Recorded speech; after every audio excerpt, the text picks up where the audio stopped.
Welcome to Choice Classic Radio. Like us on Facebook, subscribe to us on YouTube, and help keep this show alive by donating at choiceclassicradio.com. For more of your favorite old-time radio shows, join us on our companion podcast, Choice Classic Radio Detectives, where we bring to you tales from the greatest detective shows the golden age of radio had to offer. And now, with 926 episodes from 1934 to 1955, we bring to you Lux Radio Theater. Hollywood, California, Monday, April 19th. The Lux Radio Theater presents Joey Brown, Helen Chandler, Roscoe Carnes, and William Frawley in Alibi Ike.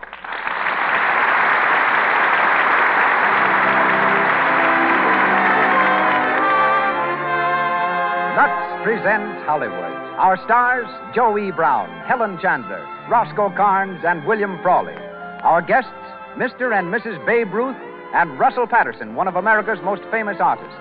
Our producer, Hollywood's foremost citizen, Mr. Cecil B. DeMille. Our conductor, Louis Silvers. This hour of Hollywood stars and personalities comes to you direct from the Lux Radio Theater on Hollywood Boulevard, with good wishes from the makers of Lux Flakes. To everyone, a hearty welcome.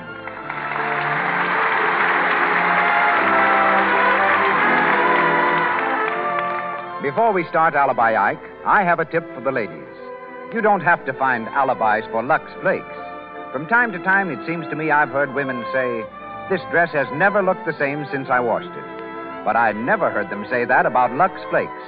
As a matter of fact, I have a letter here about a dress that took first prize in a contest after it had been luxed 9 times. This friend in Massachusetts writes, "I made my 8-year-old daughter a dress of very sheer voile. After the dress had been worn and washed for the 9th time in Lux, I noticed a contest for sewing. Appearance of material was a big factor. My daughter's dress looked so good to me that I entered it in the contest. It won first prize. That was 2 years ago. The dress is still in use and looks splendid, thanks to Lux. When you have a Lux dress winning over brand new ones, that's something. It just goes to prove, as the makers of Lux Flakes have always said, that any material that is safe in water alone is safe in Lux.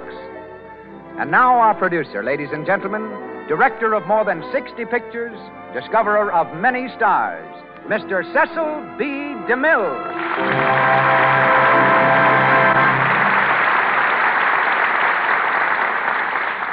Greetings from Hollywood, ladies and gentlemen. Tomorrow afternoon, when thousands of baseball fans storm grandstands throughout the country, cheering the opening of the 1937 season, they'll be honoring, quite unconsciously, a boy from Cooperstown, New York. 98 years ago, the boy borrowed a few ideas from a game known as rounders, some from another pastime labeled one old cat, and adding a few of his own, gave the nation its most beloved sport, baseball. The boy was Abner Doubleday. Abner had his day, and it was a doubleheader. He not only threw out the first ball in the first baseball game, he aimed the first shot fired from Fort Sumter in the war between the states, in which he became a general. It's to Abner the schoolboy and the game he created that the Lux Radio Theater tonight pays tribute in presenting Joey Brown, Helen Chandler, Roscoe Carnes, and William Frawley in Alibi Ike. Our play is based on the Warner Brothers picture, which was based on the story by Ring Lardner, making a 2-base hit. Put Lardner's dialogue in the mouth of Joey Brown, and there it enjoys a range and scope I am sure no other actor could provide. Joe warmed a bench with the New York Yankees for about 4 years and comes to us tonight as Frank Alibi Ike Farrell. In the part of Dolly, making her 5th appearance before our microphone, is one of the most accomplished and lovely young ladies of the theater and screen, Miss Helen Chandler, applauded recently on Broadway in Pride and Prejudice and Lady Precious Stream. She played in London in Boy Meets Girl and is now starring in the same comedy on Hollywood's legitimate stage.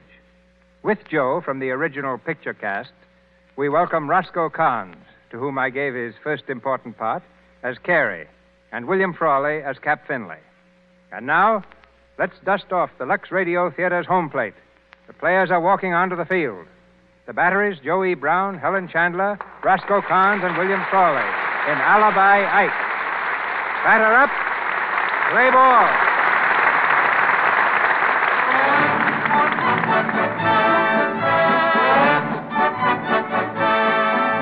We go back a few weeks before the opening of the baseball season. Throughout the country is heard the old familiar thud of the ball in the glove, the sharp crack of the bat as a stinging grounder zips over the infield. In Winter Haven, Florida, the Chicago Cubs are preparing for the National League pennant race. Near the players' dugout, Cap Finley, the manager, is talking to the owner, who is optimistic about the team's prospects. All right, stick it right in there, Shorty. I see it, Mike. That's all right. Here you are. If I can make a prophecy the first day of the season, Cap, I have a good hunch we're going to finish a lot stronger this year than last. Yeah, well, we couldn't finish much worse than 8th. You know? I have every confidence in you personally, Cap, and I've convinced the other stockholders to let you work it out your own way. Thanks, Tom. I wish you'd convince them not to sell Pennock. Well, you're sure to find a pretty likely pitcher among the 10 new rookies. Why, there's one boy alone, Farrell, struck out 20 men in one game last year. Sure. He was with the Holgate Terriers, wasn't he? Mm-hmm. But did they claim Lou Gehrig was playing against him in Holgate last year? I'll bet I'll have to ring a cowbell to get him off the field. Well, I'm pinning my hopes on this Farrell boy. If he's as good as they say he is... Well, wait till he shows up, Tom. That'll be time enough for prophecies. Telegram for you, Mr. Finley. Oh, thanks. Let's see it, Mike. I never had a telegram yet that wasn't, well, for the... What is it? Get this. It's from your White Hope, Farrell. Listen. Reporting today. Sorry I was late, but my calendar was wrong. What? Oh, his calendar was wrong. Now, there's an alibi for you. Maybe you can pin your hopes to that. Well, it doesn't sound very encouraging. It sounds to me like we're taking on a screwball. Well, try not to worry, Cap. It'll all turn out. I'll see you up at the hotel. Okay, Tom. All right, you guys, get going in there. Come on, Terry. Come on, Mac. Come on, get hustling in there. This ain't no junior prom, you know. What the? Hey, get that car out of here, will you? Get off the field, you bonehead. Get the... Hey! Hello, boys. Say, what are you trying to do? Murder somebody? Let me at him. Now, wait a minute, boys. Wait a minute, will you? I'll take care of this guy. Get back to work there, you fellas. Go on, now, all of you. Get back in there, I tell you. No hard feelings, boys. After all, I didn't hit nobody. Now, listen, you. Take that sardine can you're driving and get out of here before I kill you. Say, maybe you don't realize who I am. Oh, yes, I do. You're Ty Cobb, but you got your face lifted to fool the pitchers. Now, listen to me. This is a ball club, and you're on the field. Beat it. Wait a minute. Ain't no ball club without a pitcher, unless they've changed the rules this year. Well, they've changed them, but not enough to let you into the park unless you're on a leash. Now, get out of here. Hey, wait a minute. I'm on the team. My name is Farrell. Farrell? Sure. Frank X. Farrell. Well, why didn't you come in through the gate and give your name at the office? Well, I was afraid if I let on who I was, all the help would quit work and come out and watch me. That's what used to happen when I played with the Holgate Terriers. Oh, I see. Is that why you put on a disguise? Disguise? Hey, this ain't no disguise. This is my baseball suit. You don't say. Yep. Well, you ought to put a sign on it so folks would know. Hey, that's a good one, mister. Well, I'll be seeing you. Where are you going? I'm going out and slug a few. Never mind that. Come over here and loosen up your arm. Well, all right. You want me to loosen it? Gosh, it's as loose as goose grease right now. Hey, Carrie. Yeah? Handle a few for this guy, will you? Sure. Yeah, wait a minute. You better put a batter up there, too. Give me something to aim at. All right, Farrell. Toss up a couple. Sure. What'd you like to see first? My zipper or my clipper? Well, now, I don't know. Just suppose you just try your fadeaway speedball with a slow-up twist and a drop hook on the end. Sure. That's my special. Well, there she goes. Hey, easy on the speed, wise guy. What's the matter, catcher? Sting your hands? Hey, Farrell, your calendar is still wrong. This ain't July. I know it. It's hot in July. Well, your arm ain't going to be hot in July if you don't take it easy. I am taking it easy. I never open up the first few weeks. Boy, look at that wind-up. Boy, if you ain't open now. Say, how many games did you win last year? Only 28. Had malaria most of the season. Malaria, huh? Well, where can I send the rest of my pitchers to get it? Huh? Never mind. Okay, Kerry. All right, Cap. Come on over here, Farrell, and let's see you hit a few. Well, wait, I ain't warm yet. I could do this all day. Yeah, I know, but I'm just trying to save the catcher. Oh. Grab a bat there. Hey, Tex. Yeah? Whip up a couple here, will you? Sure. Go ahead, Farrell. Well, I never hit my best on Wednesdays. Now, don't you worry about that. I'll cancel all our Wednesday games. That's a good one, Cap. Just show us how you hit on the 4th of July when it comes in leap year. Sure. Okay, pitcher. Come on. Throw her in there and put something on that potato. Come in. Holy. Boy, what a clout. Over the fence, boss. Well, I told you I wasn't so good on Wednesdays. Yeah, it only cleared the fence by about 8 feet, that's all. Well, I twisted my ankle when I swung. Say, when I'm in form, I can clear that fence by 30 feet every time. And if I don't clear it, And if you don't clear it, then what? I'll knock a hole in it.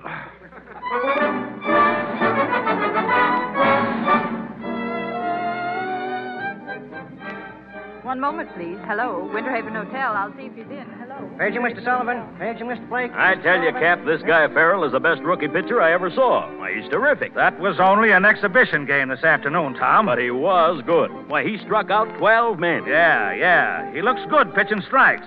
But the first wild pitch he ever throws will cost us the game. Huh? What do you mean? The game will be called for darkness while he's still apologizing. Hello, Cap. Are you ready to go, Cap? Yeah, sure. Tom, you know my wife. Of course. How are you, Hello. Mrs. Finley? Fine, thanks. And this is my sister-in-law, Dolly Stevens, Mr. Johnson. How do you do? How do you do?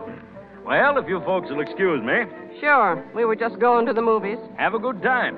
See you in the morning, Cap. Okay. Something on his mind, Cap? No. We were just talking about Farrell. You see the game this afternoon? Oh, I did. And I can tell you right now the women are going to love him. He's awfully cute. Who? Why, Farrell, the rookie pitcher. Cute. Come on, let's go. Wait a minute. We've got to get someone for Dolly. Oh, okay. Who do you like, Dolly? Cap, you're as blind as an umpire. Can't you see she's crazy to meet Farrell? Crazy to meet... Well, she'd have to be. Now, but Bess, I didn't Go say that. on, Cap. Round him up. All right. The last I saw of him, he was heading for the billiard room with Mac and Carrie. I'll see if I can find him.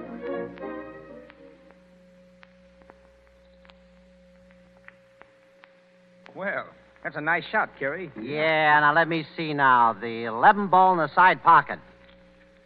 Say, Farrell, is it absolutely necessary for you to crack peanuts while I'm making a shot? Well, it's necessary for me to crack 'em if I want to eat 'em. But not while I'm making a shot. Well, all right. Go ahead, Mr. Carey. You don't bother me none. You missed, Kerry. Yeah. Well, who wouldn't miss a guy cracking peanuts? All right, your shot, Farrell. Well, let's see. What's the layout? Gosh, looks pretty impossible, don't it? Now, wait a minute. Call your shot. Gosh, I can't see so very good without my spectacles. Well, why don't you wear 'em then? Gosh, I never thought of that. There, that's a lot better. Let's see now. The 4 ball in the side pocket, the 8 in the corner, the 6 down on the end, and any others that happen to fall. What? You'll never make it. Well, a man can only try. Holy smoke. 5 balls in one shot. Is that all? This stick must be crooked. Say, I'd use a hockey stick if I could make shots like that. Well, I quit. I'm not playing with no champion. Now, wait a minute, Kerry. Wait a minute. Hey, let me see those spectacles of yours, Farrell. Sure. Here you are. I thought so.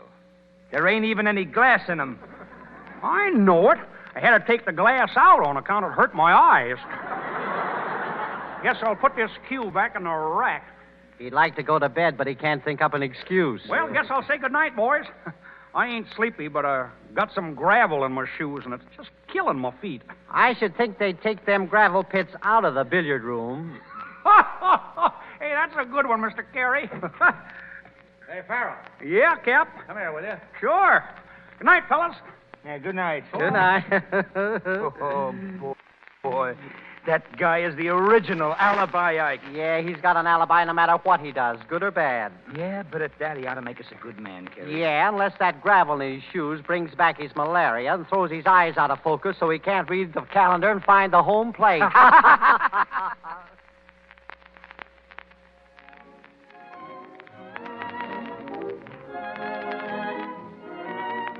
So we thought you'd like to come along with us, Farrell. It's a swell picture. Well, I'd like to, Cap, only... You ain't turning in yet. Who, me? No, no.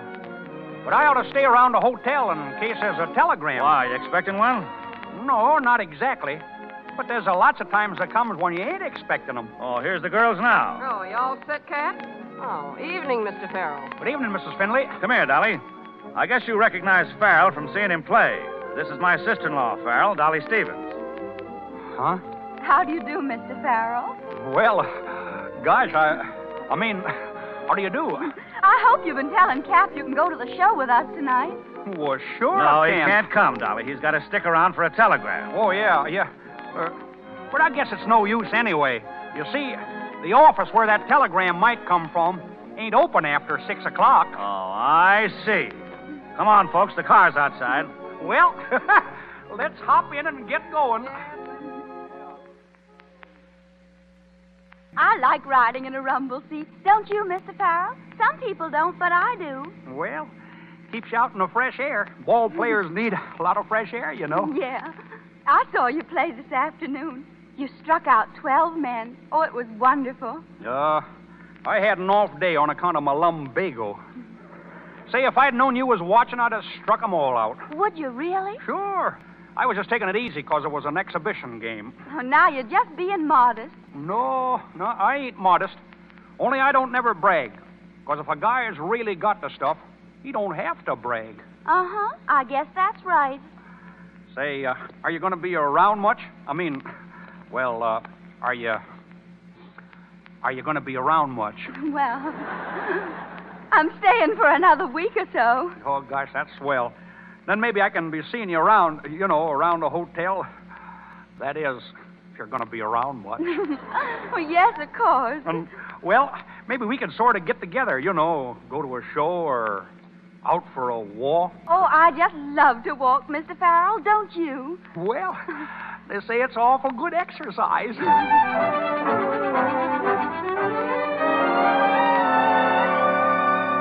Mr. Short, paging Mr. Deaver. Your deal, Mac. Yeah. Oh, hey, Carrie. Carrie, look who's coming across the lobby. Alibi Ike himself. I'll bet he's got another date with the Cap's sister-in-law. Yeah.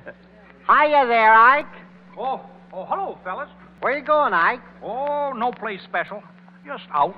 Well, it's raining cats and dogs, Ike. You'll get soaked. Oh, I don't mind that. Nothing like walking in the rain to keep your arm in shape. Well, how about Mac and I coming with you? Yeah. No, you better not. You fellas might get a cold. Oh, Francis, I'm ready to go if you are, Francis. Oh, yeah, sure. Well, so long, boys. This way, Miss Stevens. All right, Francis. Did you get that? Francis. He's alibied himself out of his name.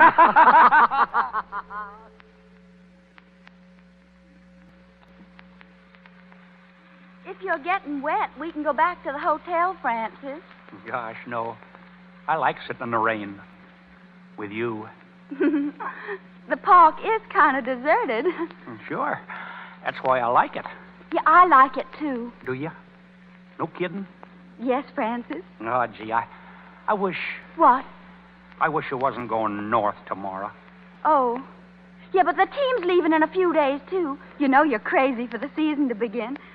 Oh, I do hope the team does well, Francis. Cap's whole future depends on this season. Oh, Cap ought to stop worrying. I feel fine.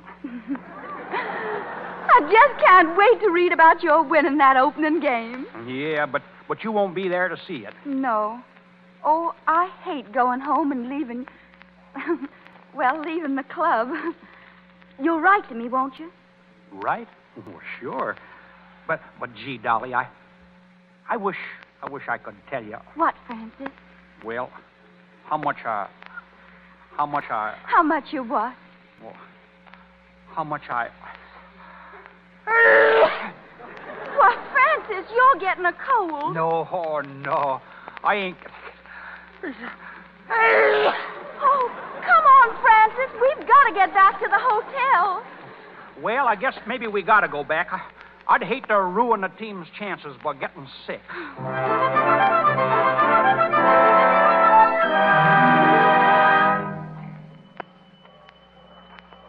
Well, Dolly, your train ought to be here pretty soon now. Yes, pretty soon. Of course, sometimes they're late, you know. Yeah, they don't always run on time, do they? No, you see, sometimes they get behind in their schedules. Oh, I see. And that's what makes them late. Yeah, that's one of the reasons. Gosh, Dolly, I wish this train wouldn't never come. Oh, do you really, Francis? Yeah. Oh, gee, Dolly. Oh, gosh, there it comes, and it's right on time. Oh, then I guess it isn't late. No, right on time, just like I said. Well, Well, Francis, I think there's something in my eye. Would you look? sure. Wait till I get my handkerchief. Which eye is it? Oh, you'll have to come closer, Francis, much closer. Francis. Well, Francis? I don't see nothing. Oh, well, never mind. I guess it's all right now. Say, I wish you'd keep my handkerchief, though. You might get something in the other eye. Yeah, but you might need it. No, not me. Say, when I see something coming, I always duck. Oh. And anyway, I'd kind of like to have you keep it, in case you need it. I'd love to keep it, Francis. Oh, gee, that's great. Well, I guess there's nothing more to say. no, I guess that's about... No, it ain't either. Oh, Francis. Dolly, I gotta tell you something. I hope you don't get mad or nothing, but... Yeah, go on, Francis, quickly. Dolly, listen. Listen, Dolly, because it's awful important. Oh, Francis, hurry. Dolly, I... Francis, I've got to go. No, I... Dolly. Oh, goodbye, Francis. No, I... Wait. Goodbye. Wait, Dolly, wait, Dolly, listen,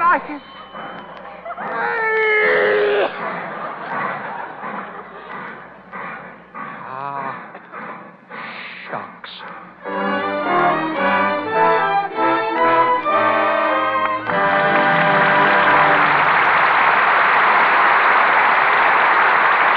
We will continue with Alibi Ike in just a moment. But first, I want to take you to a kitchen shower the girls are giving for Betty Ann, who is to be married on June 5th.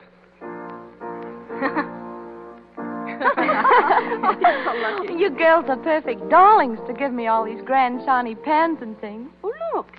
There's still a package you haven't opened. So there is. Why, it's a big box of Lux Flakes. And here's a card. It says, "The most valuable thing I could give you. Ask me why." Signed, Helen. All right, Helen, tell us. When the girls told me about your shower, Betty, I said to myself, there's one thing this old married woman has found out, and I think it's something a bride should know. I'm all ears. Out with it. Well, you may not think it's not important now, but honestly, it makes a big difference how you wash your dishes. Oh. No, really, I mean it. There's just no romance in dishpan hands. Men may respect them, but they don't admire them. So, my advice to you is to steer clear of kitchen soaps for dishes. I found them very drying. Sooner or later, they give you dishpan hands. But you can bet your life Lux never will. Thanks a lot, darling. I'll stick to Lux. Remember, Lux has no harmful alkali, nothing to dry and roughen the skin, and it costs next to nothing, hardly 1 cent a day for all your dishes. And now, Mr. DeMille. On with the story of Alibi Ike, starring Joe E. Brown, Helen Chandler, Roscoe Carnes, and William Frawley.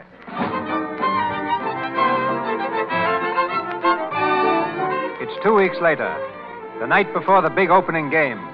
In his hotel room in Boston, Alibi Ike Farrell is sprawled face down across the bed, reading a letter. The letter is from Dolly Stevens, and Ike's expression is the essence of bliss as he reads softly. Dear Francis, I'm so thrilled I can hardly write. Bess tells me that Cap may let you pitch the opening game. How I wish I could be there to see you win. Gosh. Hiya, Ike. Hiya, boy. Oh, hello, fellas. Hiya, Carrie. Hiya, Mac. Say, what are you reading there, Ike? This? Oh, it's just a kind of a letter. A bill? No, it's not exactly a bill. It's a letter from a fella I used to go to school with. Thought you told us you never went to school. Yeah, but this wasn't no school. It was a college. Well, how could you have gone to college if you didn't go to school? I didn't. It was the other fella that went to college. I would have went, but there wasn't no college where I lived. No? Thought you said you lived in Kansas City. Well, I did, but we moved. Uh-huh. Where'd you move to? Nebraska. Well, they got colleges there, ain't they? Yeah, well, we didn't live right in Nebraska. Near there. Oh. Say, you get one of them letters every day. What does your friend write you so much about? Oh, he's telling me about a ball player, a friend of ours. Tells me what he does every day. Yeah? That looks like a girl's writing to me. Well, a girl did write it. You see, that's my friend's sister writing for him. Well, didn't they teach writing at this college where he went? Sure, but he got his hand cut off in a railroad wreck. Well, I should think he'd have learned to write with his left hand by this time. Well, it's his left hand that's cut off. And he was left-handed. Good night, boys. Yeah, good night. Paper! Cubs win opener. Harold pitches no-hit game. Here you are. Read all about it. Hey, y'all, paper! Farrell wins 14 straight games, paper! Here you are. What do you read, paper? Harold wins again. Cubs in second place. Harold wins again.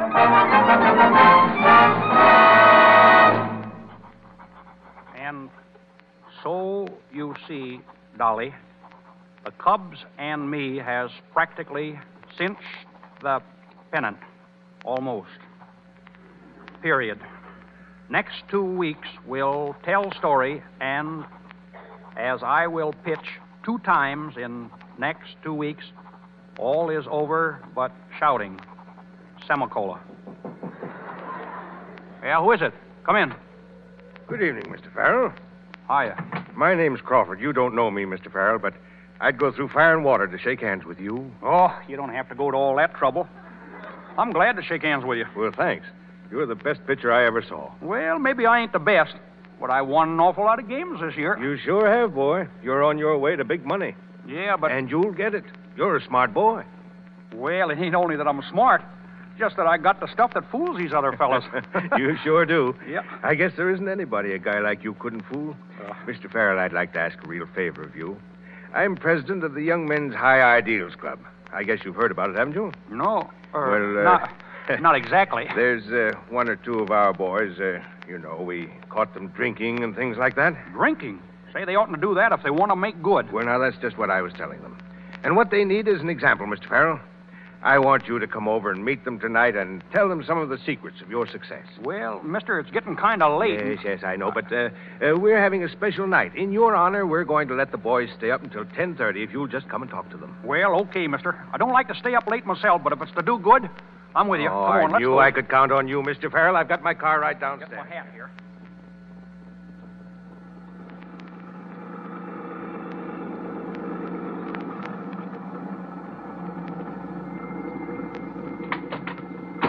This is it, Mr. Farrell. Right up these steps. You mean this is a house where they're holding a convention? That's right.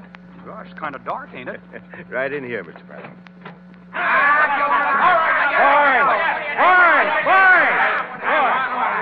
What did I tell you boys about smoking and drinking in my absence? Now put those bottles away and douse those cigarettes. And don't let this happen again. Okay, Chief. Come on out with the butts, you mug. Come on out with them. That's all right. Bust somebody in the snoot. Hey, wait a minute, boys. Your president is right. Where would I have been today if I'd have smoked? I give up. Where? Quiet, Muggsy. Boys, I had a little talk with Mr. Farrell on the way over, and he says his next 2 games are in the bag right now. That's right, fellas. I can't lose. Oh, no? I neglected to tell Mr. Farrell that continuous winning is against the principles of the Young Men's High Ideals Club. Oh, yeah. What do you mean, against the principles? Well, you see, Mr. Farrell, our motto is live and let live.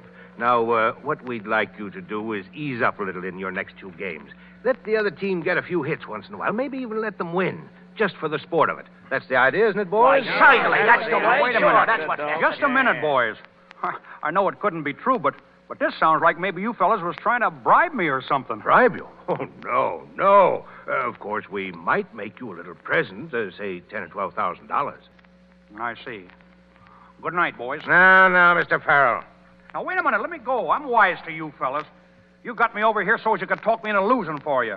You're nothing but a bunch of gamblers and cheats. Let me out of here. Grab him, Lefty. Come here, you. Wait a minute, out! Now, Farrell, we don't want to be nasty about this, and you're interested in health, aren't you? Well, sure I am. Think a man ought to keep his strength up, don't you? Yeah, Well, let me show you one of my strength secrets. Ow! Hey, let go! Let go my arm. Now, just imagine Jiminy. me doing that to your pitching arm, only finishing by breaking it off. Understand? Ow, ow! Let me go. I understood all the time. I just wanted to be sure you fellas wasn't kidding me. Good. That's all. Now, here it is. We want you to lose your next 2 games. There's 12 grand in it for you. How about it? Not on your... What? Well, sure. I know just what you mean. You better. And remember, Farrell, this is your last chance for an easy lesson. You lose the next 2 games you pitch or else. Understand? Or else.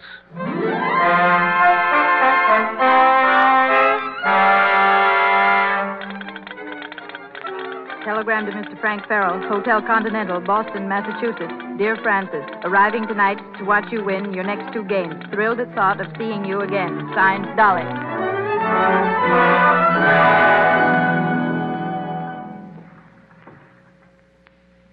Oh, Francis, it's beautiful out here tonight. I love rowing. You do? Well, I'll let you handle the oars for a while if you want. Oh, no, I mean, well, just being out here on the lake with you. Yeah, sure is nice. I'm glad we didn't go to the show with Cap and Bess. So am I. We couldn't have seen the moon so good in here. Is that the only reason you didn't want to go? No. Gee, I wanted to be alone with you. I didn't want no other people around us. Do you mean it, Francis? Mean it? Gosh, I wish I could tell you how much I mean it. Dolly, I got something for you. Maybe that'll show you. Oh, you got something for me? Yep. Now, where is it? Let's see. Gosh, I had it right here in my vest pocket. Oh, Francis, what is it? Well, but first I want to ask you something. Yes, Francis. Dolly, do you like me well enough to be alone with me for a long time? Forever, Francis. You mean it? Of course I do. Sink or swim? Yes, Francis, dear. Sink or swim. Then look, Dolly. Oh, Francis, don't stand up in the boat. What? Francis! Oh, Francis, where are you? Help! Throw me a rope. I'm sinking. Francis, try standing up. Huh? Well, gosh, I can stand up. Gosh, it's only up to my knees. Are you all right? Sure, but I'm all wet. Look, Dolly, here's what I had to give you. It's an engagement ring. Oh, an engagement ring. Yeah. Oh, an engagement ring. Francis! Look out. Dolly, don't stand up in the... It's tipping over. It's tight. Gosh, now we're both all wet.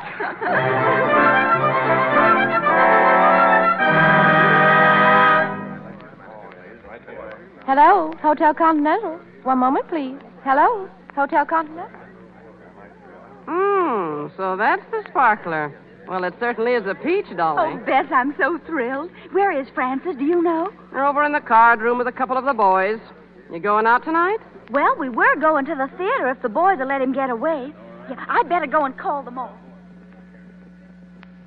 No, you ain't leaving yet, are you, Ike? Sorry, fellas, but I just got to. Well, where are you going? Oh, just to the theater, I guess.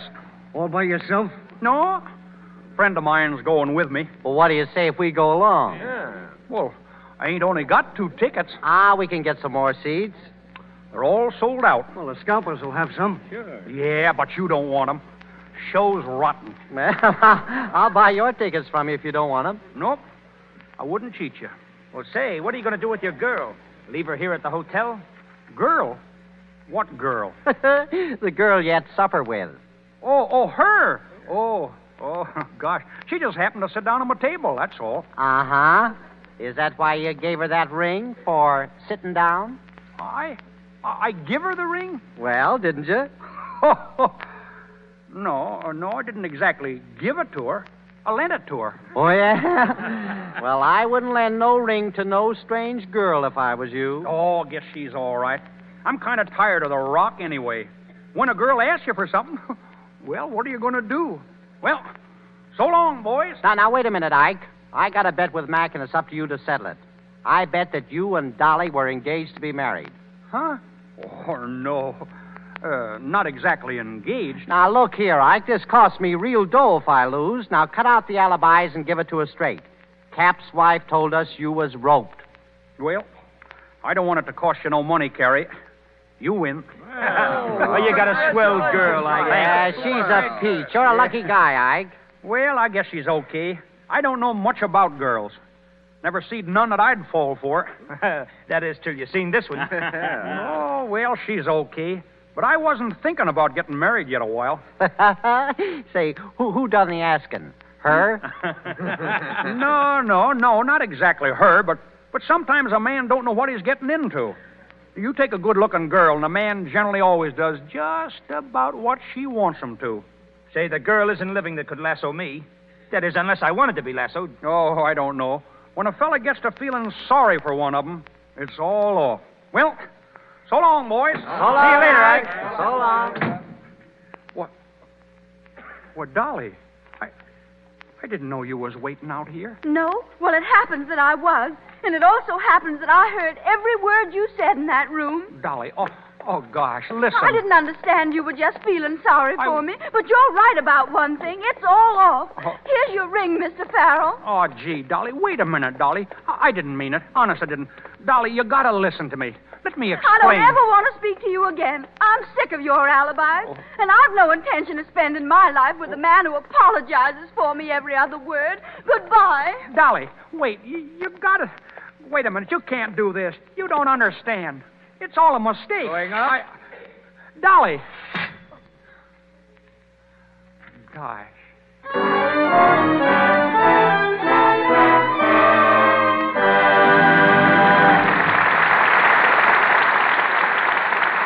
Identification.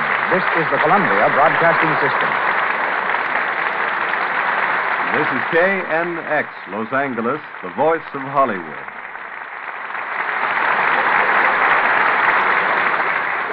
Alibi Ike will be back in the box pitching for the Lux Radio Theater again in just a moment. For that moment, we will talk with a real baseball player, considered by many the greatest of all time, Babe Ruth. You know him, of course, as the Home Run King, with 714 home runs in his crown. But when Babe started out with the Boston Red Sox in 1914, he was a pitcher. And to this day, he holds the record for pitching the greatest number of consecutive scoreless innings in a World Series. In 3 games, he pitched 29 innings without allowing 1 run. At this moment, Babe Ruth and his charming wife are listening in the trophy room of their home on Riverside Drive in New York City. They're going to speak to you from there. The Sultan of Swat and his lady, Mr. and Mrs. George Herman Babe Ruth. Thank you, Mr. DeMille. I would like to tell you that Mr. Ruth and myself are certainly enjoying the game you're umpiring out there in Hollywood. Joey Brown is pitching them right across the platter every time. And it's a great show from the stands there. At the end of the first inning, they made a point that certainly meant a lot to me. That was when they talked about Lux Flakes. I've used them for years to cut down on runs. Not the home runs that Babe Ruth hits either. I mean the stocking runs that hit me. Ah, that's right, Claire. I saw a box of Lux on the kitchen shelf last night. Were you in the kitchen dieting again? No. I didn't even go near the icebox. I was looking for the sport page of the paper you threw out. You see, we're getting into baseball season very fast here. According to my scores today, my prediction of the last 3 or 4 days are showing that we're going to have a great season with plenty of thrills. Philadelphia Nationals beat the Boston Bees in the first game today. They played 11 innings and won by 2-1. And in the second game, they won by 1-0. The Athletics beat the Senators 4-3, imagine, in 11 innings. Babe, if you're going to tell them who is going to win the pennant, I'm through. Well, I might be through myself. Suppose you tell them. Well, on his radio program the other night, I heard Babe Ruth say the Cardinals would win it in the National League and the Yanks in the American. But I noticed he made no predictions on his golf game. Have you heard anyone predict a golf game right? I've been playing golf for several years. I think it's a great idea for a ball player to have two sports. But even if he has two, don't try to combine them. But when you're playing baseball, stick to baseball. But on the off season, I think golf is a great conditioner for your legs. That may be true, dear, but very often I've heard you come off the golf course saying, baseball certainly is a great game. All right, Clara, you win. Good night, Mr. DeMille, and thank you for letting us play on your league program tonight. I think if anyone deserves the pennant, it's the Lux Radio Theater League. Good night.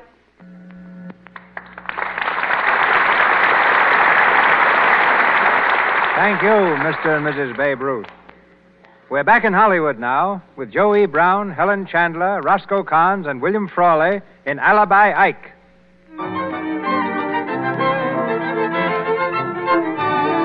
Sick at heart because Dolly broke their engagement, Farrell went out the next day and pitched a losing game.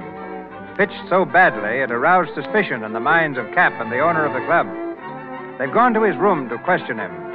They find him slumped dejectedly in an armchair. Ike, we want to talk to you. Yeah? Well, I don't want to talk to you. Now, just a minute, son. Don't you feel well?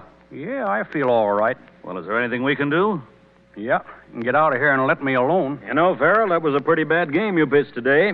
Looked like you weren't even trying. What do you mean I wasn't trying? I'd answer that door if I were you. I was just going to. Well, what do you want? The chief told me to give you this envelope. Hmm? You'll catch on when you open it. So long, kid.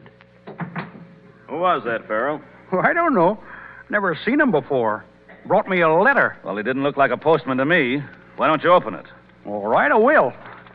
Gosh, it's getting so a fella can't even open his mail in private. Hey, what's this? I'll tell you what it is, Mr. Farrell. It's a roll of greenbacks. Let me see that. Look, Tom, a half a dozen $1,000 bills. A half dozen $1,000 bills. What? Say, that's $6,000, ain't it? Yeah, and there seems to be a little note attached to it. Listen to this, Cap. Nice going, kid.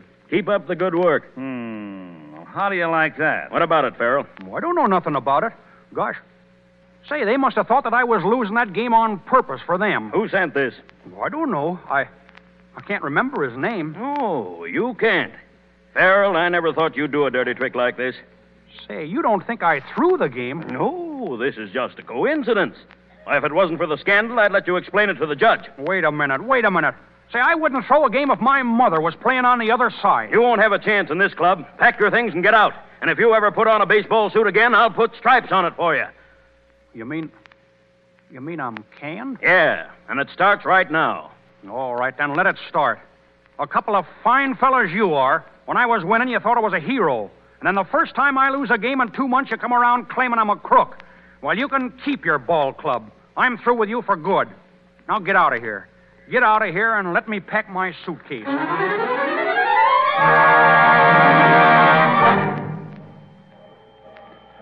Fine fellows they are. I'll show them. Frank Farrell, wait. What? Frank, wait. Oh, hello, Mrs. Finley. Where do you think you're going? I'm going back to Holgate. That's where I'm going. Oh, no, you're not. No? I just spoke to Cap. I told him the real reason why you lost that game. Because you was worried sick about Dolly. They want you back, Farrell. Well, I ain't going. You got to come back, for Dolly's sake, if not your own. Dolly? Gosh, she don't care if I never come back. Yes, she does. Yeah? I spoke to her long distance last night. She's been almost frantic since she walked out on you. Well, gee, if you think that... I don't think. I know. But if you go off now, you'll be disgraced. And if I tell Dolly that your comeback depends on her, why, she'll be back tomorrow cheering for you. But do you think she'll really forgive me? Sure. If you'll promise to give up those alibis. Well, promise? Gee, I'd get right down on my knees now. Only I got such a bad case of Charlie horse. Never mind that. Come on back to the hotel. Cap and Mr. Johnson are there waiting for you. And we're sorry, son. Yeah. We should have known better than to think you'd throw a game. Oh, shucks, that's all right. It's all over as far as I'm concerned. But it isn't. Not yet. I want to get those crooks and get them right. Do you know where to find them? Sure I do. At their clubhouse. Okay. I want you to go and see them the day before your next game and tell them you're going to throw it. But you won't do it unless their man meets you with the money just before the game. Then we'll have a couple of federal men there and catch them red-handed, giving you the dough. Oh, boy, say, that's pretty slick. I'll be pitching next Thursday. I'll go and see him Wednesday night.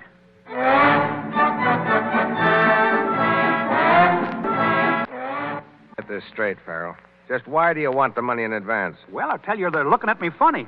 I got to have that dough so I can get out fast if they do come after me. Are you trying to put the cross on us, Farrell? Say, ain't I done everything you told me to so far? Okay. We'll have the dough for you. Now scram. Sure. Well, good night, boys. Don't forget. Well, what do you think, Chief? He's pulling a fast one on us, but he's not going to get away with it. We got everything sunk on tomorrow's game. If Farrell wins, it means the pennant for the Cubs. Farrell isn't going to win, Lefty, because Farrell isn't going to pitch. Huh? You and Charlie are going to pay Mr. Farrell a little visit tonight, see? Don't mess him up if you can help it, but get him away from the hotel. You know what I mean, Lefty? Yeah. Maybe a little chloroform will help. Handle it any way you want, but get him out to the farm and see that he don't wake up until the game's on. Leave it to me, boss. When I get finished with him, he'll be lucky if he ever wakes up.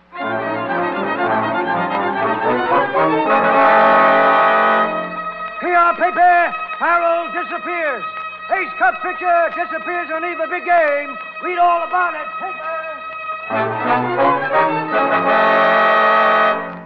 But I tell you, Beth, something has happened to him. Yeah? Well, something else will happen to him if he doesn't show up for the game. Oh, game? All you think about is the game. What worries me is Francis. Oh, now calm yourself, Dolly. He'll be all right. He'll probably show up at the last minute with an alibi. Oh, but he isn't all right. He'd never do a thing like this. Oh, if I only knew where he was. Come on. It's almost time for the game.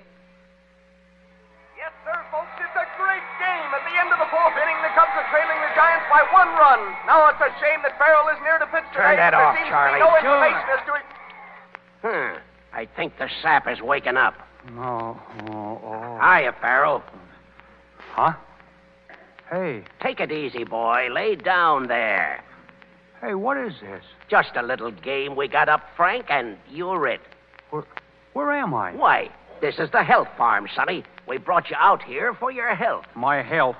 Say, quit kidding me. I got to get to the ballpark. Boy, you're so far from the ballpark, you'll do well to get there by next season. Oh, I will I? Get in, Charlie. Come here, you. Put it right now. Sit down. There. That's better. Now, Farrell, if you're a good boy, you can go home, just like you come here. All in one piece. You get it? Yeah, okay, boys. I guess you win. Now you're showing sense. Have a drink? Me? Say, I wouldn't touch that stuff. Well, maybe I will have one, thanks. Say when, Farrell. I'll pour it myself if you don't mind. Sure. Here. Thanks. Gosh, the bottle's almost empty. Pretty color when you hold it up to the light, ain't it? I don't pay much attention to the outside of the bottle. Look at there. It's all greenish. Boy, sure is pretty. Huh? Let me see it. Sure. Take a good look, mister. Hey, you! Kill you for this! You can't get away with that! Gonna keep me in there, are you? Gonna make us lose the game, huh? I'll show you, you jerk. Give it to him, Charlie! Here, go!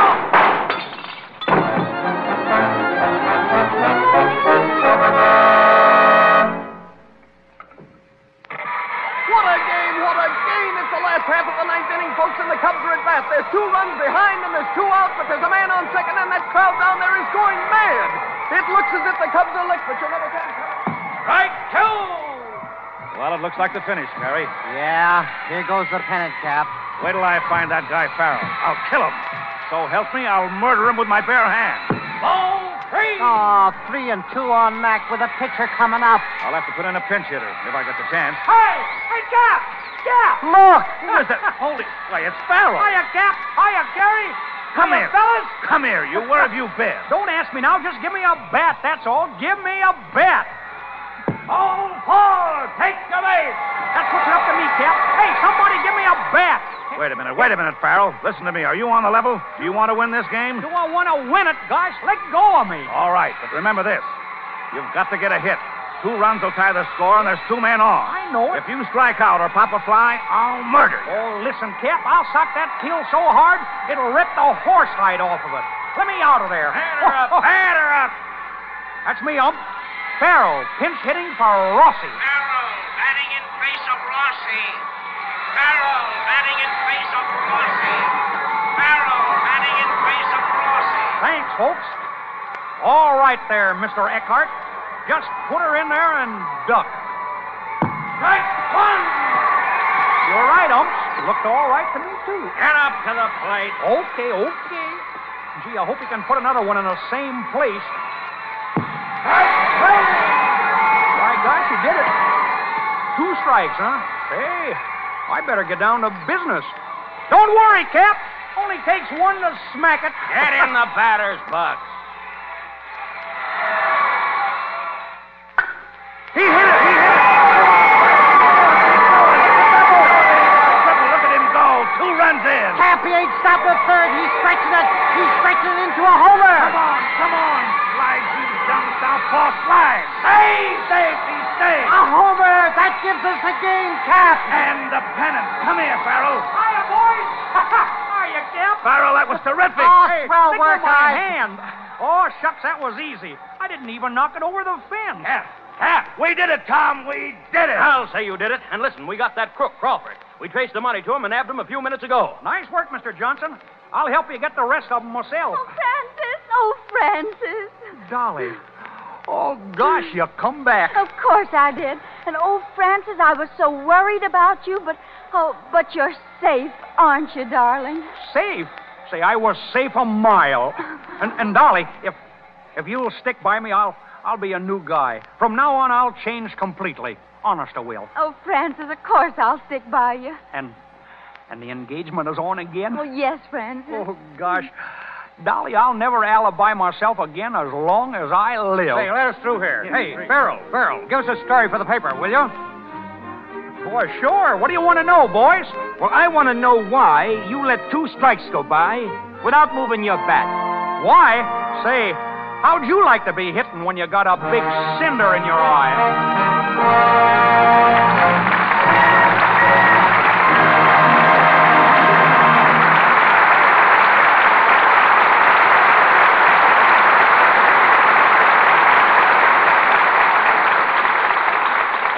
The game's over and won, but we play an extra inning a little later with Joe E. Brown and Helen Chandler.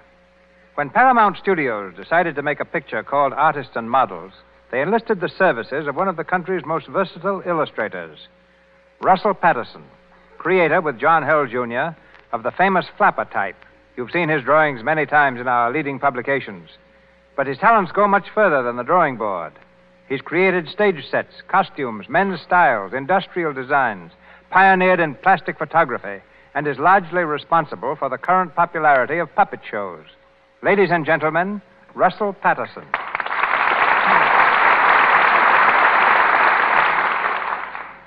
Thank you, Mr. DeMille, but I'm only one of the several illustrators who'll be working in artists and models. By that, I mean you'll actually see on the screen James Montgomery Flagg, John Legata, McClellan Barkley, Arthur William Brown, Jefferson McEmer, and Rube Goldberg. A fine group of artists, but what about the models? Well, it's difficult to find perfect models even in Hollywood. Since we started our search for beauty, Mr. Ruel Walsh, the director, Mr. Louis Gensler, the producer, and Mr. Leroy Prinz, the dance director of Artists and Models, saw more than 1,000 girls. We wanted about 100 of the most beautiful models.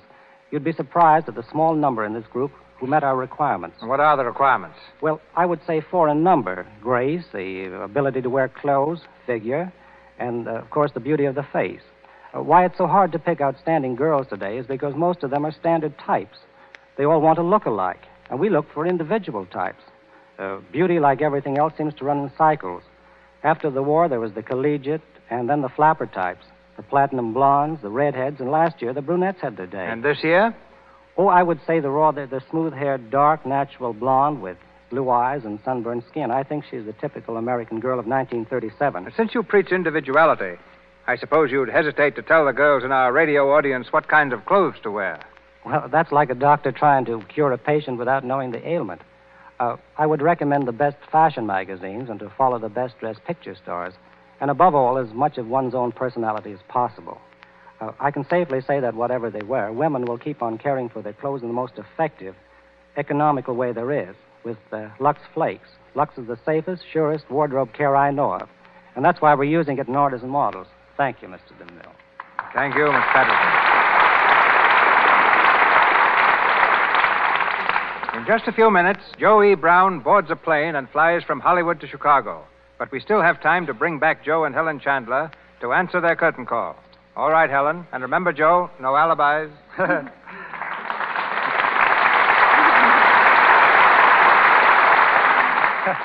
Thanks, CB. Of course, I'm not in very good voice. Beginning already?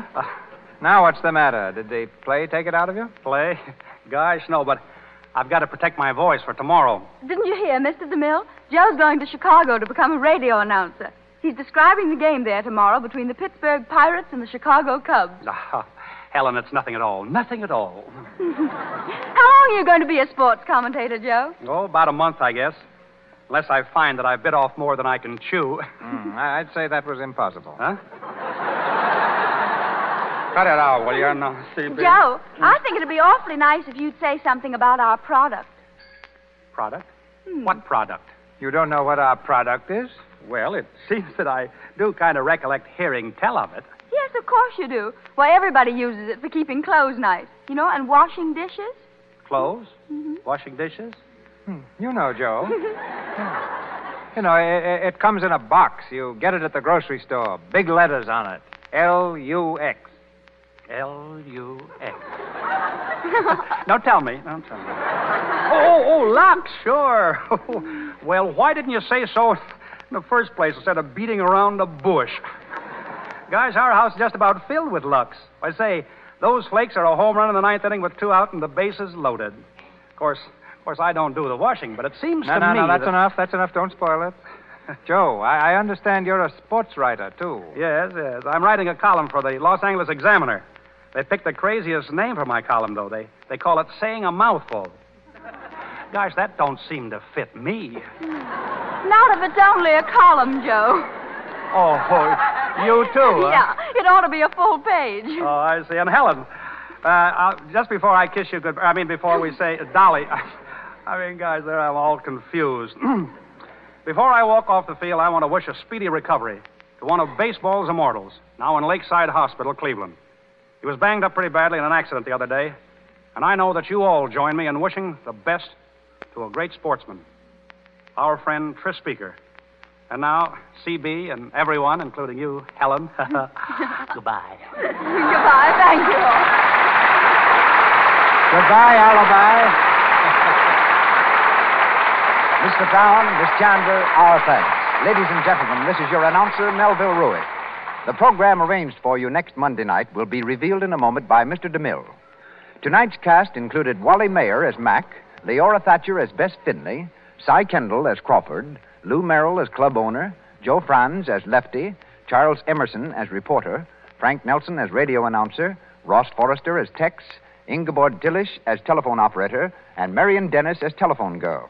Joe E. Brown appeared through courtesy of David L. Lowe Productions, Louis Silvers, 20th Century Fox, where he was in charge of music for the new film That I May Live. Mr. DeMille, Mr. Carnes, and Mr. Frawley, Paramount. Mr. Frawley's new picture is High, Wide, and Handsome, and Mr. Carnes, Night of Mystery. Just a reminder, as you know, many localities switch to daylight saving time next Sunday. If you are not affected by daylight saving time, this program will come to you 1 hour earlier, beginning next Monday night. And here's Mr. DeMille. Next Monday night, the Lux Radio Theater brings you 2 of the most outstanding personalities Hollywood has ever given the world, Robert Taylor and Irene Dunn.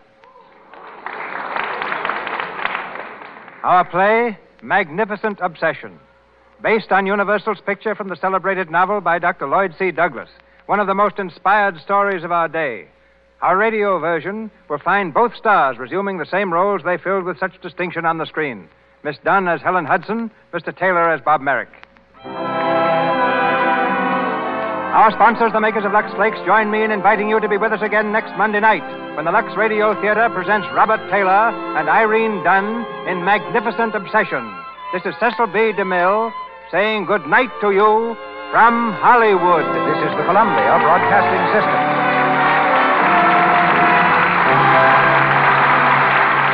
KNX, the Columbia Station, Los Angeles. That concludes today's episode. We'd like to thank you and remind you to donate at choiceclassicradio.com. Remember, your donations make episodes like this possible.